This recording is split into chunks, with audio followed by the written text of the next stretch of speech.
your families have a great day today. Very thankful for my God, my family, and the game of football that we all get to be a part of. Very thankful for. It was great to get back on the field yesterday, and very thankful to the Los Angeles County Department of Health, as well as USC Medical Student Health Team for the guidance they have given us this week. The player who tested positive is symptomatic and remains in isolation. One additional player has since tested positive and is in isolation. He is asymptomatic, and five other players have been quarantined after being identified through the contact tracing process. All staff and players were tested yesterday. That's where we stand. I cannot give you any names due to HIPAA laws. So out of respect, please do not ask. And we will be conducting testing both staff and players again today. And hopefully we'll get back on the field again this afternoon. And the status of Saturday's game is unchanged at this time, pending further testing during this week. But it was a really good practice. Kids did a nice job yesterday. We were able to catch up both on our first and second down, as well as our third down game plans. We'll work red zone today, and we're right back where we need to be right now. We will be practicing this afternoon, and I appreciate the kids' sacrifice in staying in our bubble here in isolation.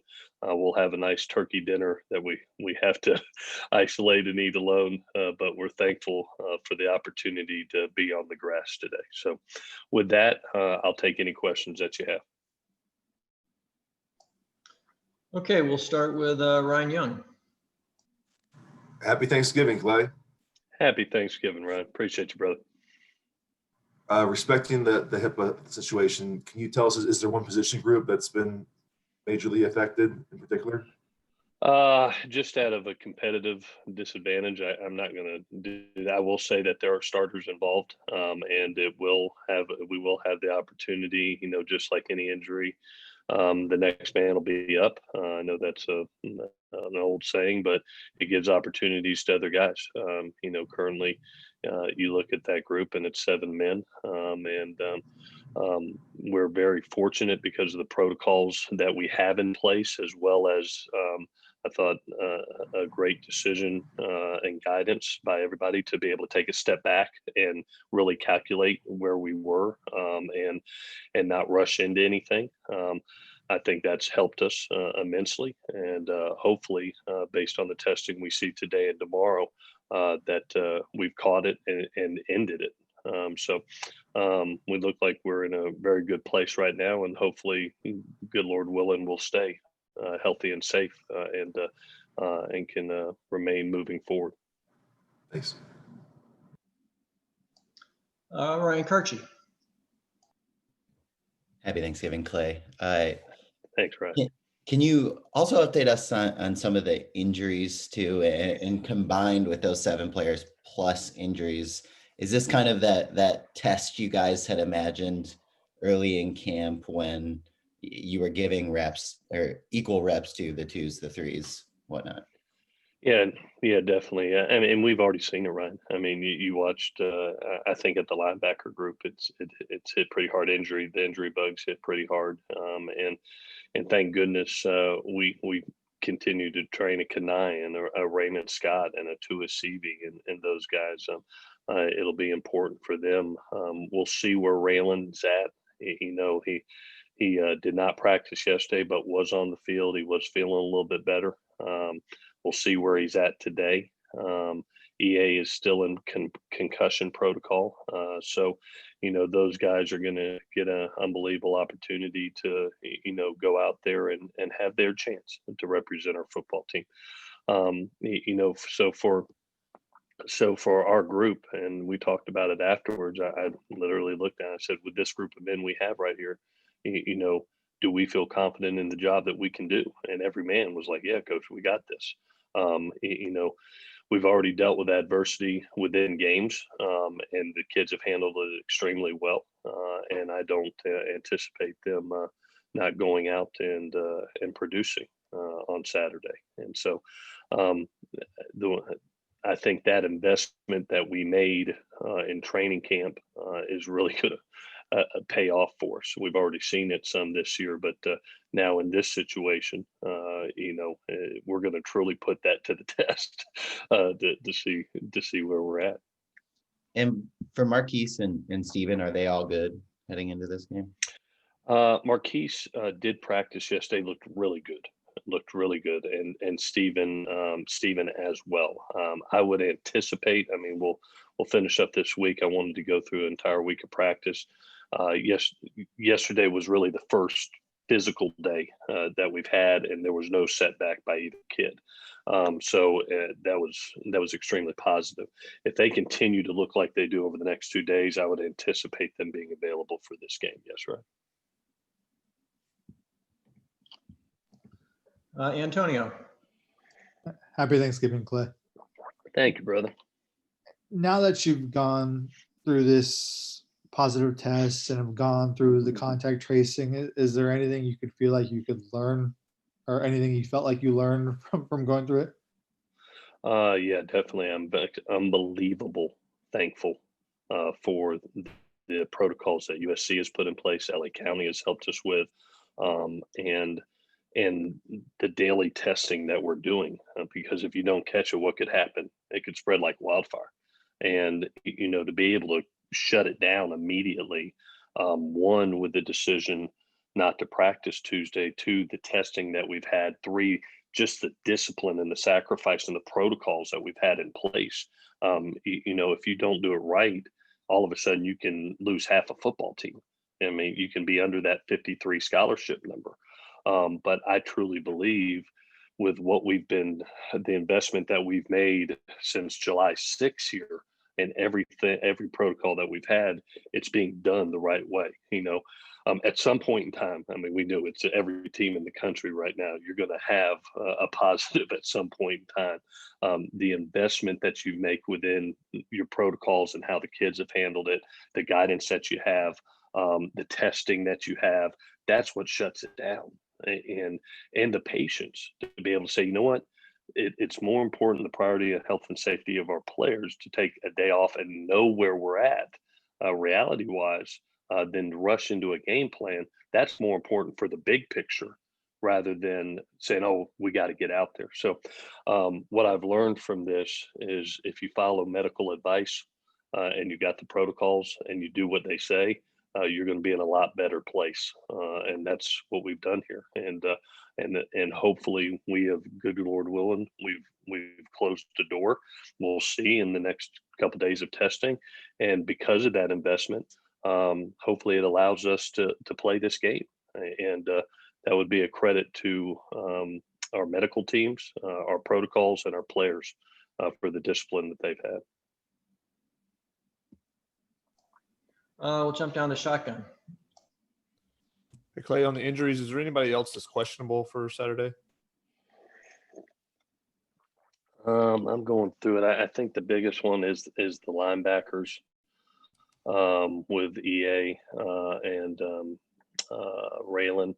I tell you, one guy that did practice yesterday that I would anticipate being back, I think is going to be back, is Caleb Tremblay. He practiced yesterday, felt a lot more confident. If he continues to progress that way, I think we'll get him back.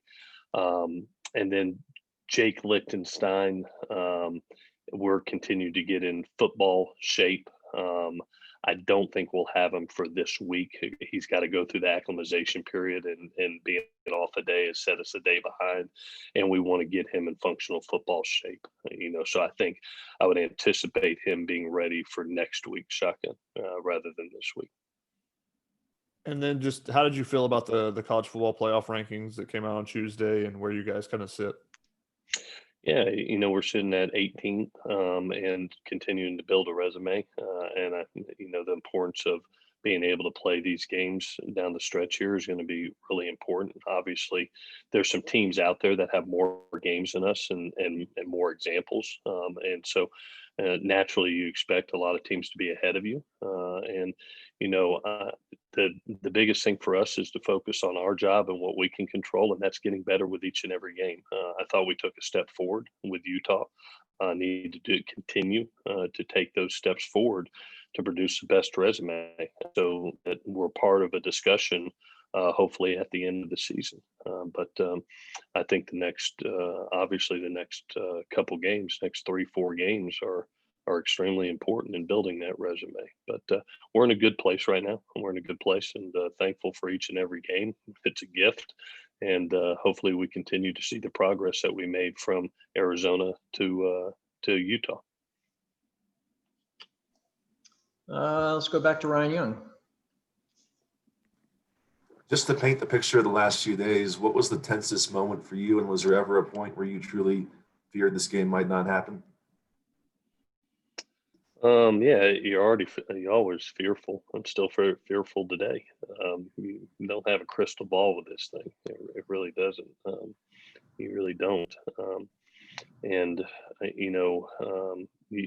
you kind of hold your breath with each. I mean, it's been this way since July 6th. To be honest with you, you hold your breath with each results of the testing of each day, and hopefully get to that point, and especially as it gets around to the end of the week, because by the time you hit Friday and Saturday, you're like, oh my gosh, please don't have one.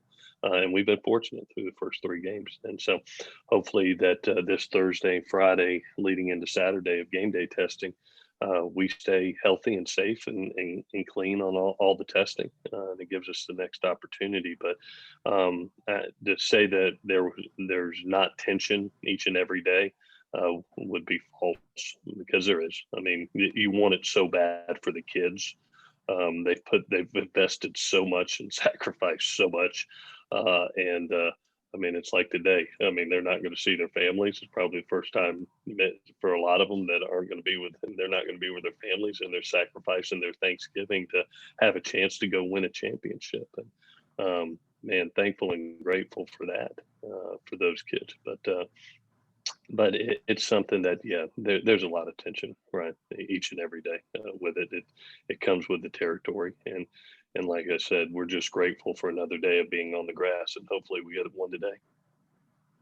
And at what point yesterday did you get clearance that you knew you could practice? And what was kind of the anticipation leading up to that?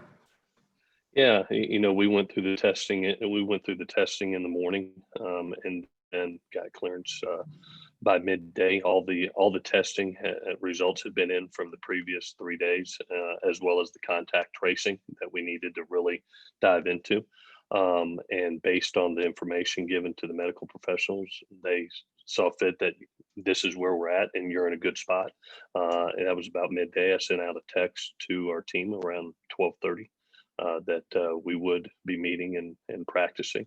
There was a happy football team to be back out there and to have hope of having a game.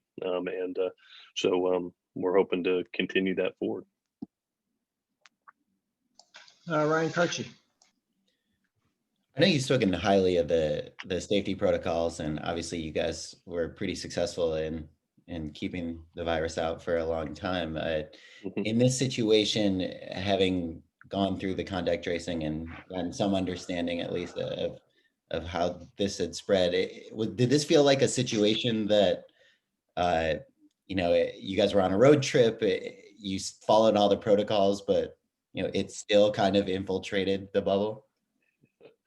Well, when you live in Los Angeles, California, and you're traveling to Salt Lake City, we play in major cities, and it's just to be able to have. I mean, we have almost 150 members right now, both staff and players, that are working every day. Every day. To keep this out, and you think about the work they've done from July till now. I mean, it's been absolutely amazing. I've been waiting for it for months now. But like I told the team and our staff, I mean, the investments that we've made have gotten us to this point, and the protocols that we've put in place. This could have been devastating. Because we haven't had a ton of positives. this could have ran through a team extremely fast, and all of a sudden you look up and your half of your football team is out. But by everything that we're doing, from isolating the bubble, the way that we travel, the way that we stay at hotels, the way we eat, everything, the way we test, it really limited the scope of those that were there. So hopefully, crossing our fingers, that continues over the next couple days, and we can get to this game. Shotgun, you had another question? Yeah, Clay, what's maybe your biggest concern preparing some of those guys that are going to have to step up with the 7 that are currently in quarantine or out with positive tests? Yeah, I'm Shotgun, I'm probably more excited for them because they're guys that are looking for their first opportunity to really make a major contribution, and they'll be at different positions. So I'm more excited than fearful for them, because I know they've trained for this moment. It's just going to be neat to see those men that step in and the job that they do. Some of them, it will be their first opportunity of this season to make a major contribution. And like I told the team, I mean, we're excited for them. And then the guys that have made major contributions, it's your chance to even step up even more, put the Superman cape on, and be truly special and lift our football team.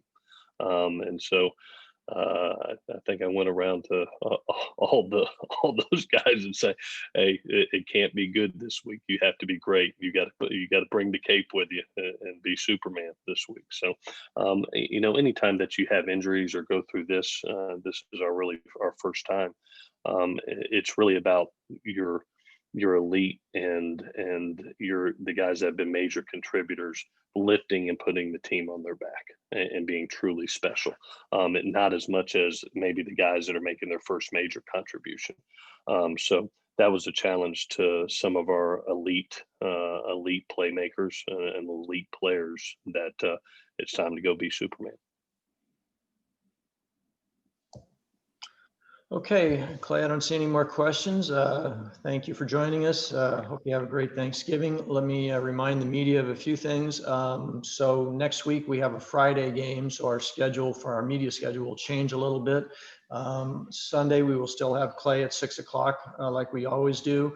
And then everything moves up a day. So Monday, we will have our offensive coach and players. We'll start that one at 8 a.m. Clay won't join us because he'll have just talked to you the night before. Then Tuesday, we'll have our defensive coach and players at 8 a.m. Then Clay will join us again on Wednesday at 8, and nothing on Thursday, game on Friday. So just get that on your calendars if you could.